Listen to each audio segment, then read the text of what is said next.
Breaking news చూస్తున్నాం. ఆంధ్రప్రదేశ్లో కొలువై ఉన్న ప్రముఖ పుణ్యక్షేత్రం తిరుమల తిరుపతి దేవస్థానం లడ్డూ తయారీపై గత 2 రోజులుగా ఆందోళన నెలకొంది. లడ్డూలో జంతువుల కొవ్వులు కలిసినట్లు వస్తున్న వార్తలపై తాజాగా డిప్యూటీ సీఎం ట్విట్టర్ వేదికగా స్పందించారు. శ్రీవారి లడ్డూలో జంతువుల కొవ్వులు కలిసినట్లు తెలిసిందన్నారు. ఈ అంశం తెలిసి తీవ్ర కలత చెందానన్నారు. ఈ దారుణానికి పాల్పడిన బాధ్యులపై కఠిన చర్యలకు ప్రభుత్వం కట్టుబడి ఉందని పవన్ కళ్యాణ్ పేర్కొన్నారు.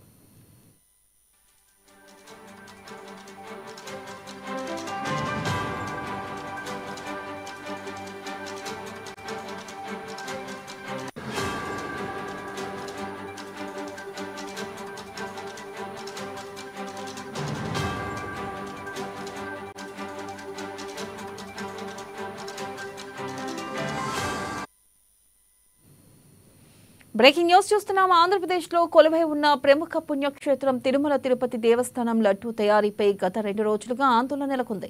లడ్డూలో జంతువుల కొవ్వులు కలిసినట్లు వస్తున్న వార్తలపై తాజాగా డిప్యూటీ సీఎం ట్విట్టర్ వేదికగా స్పందించారు.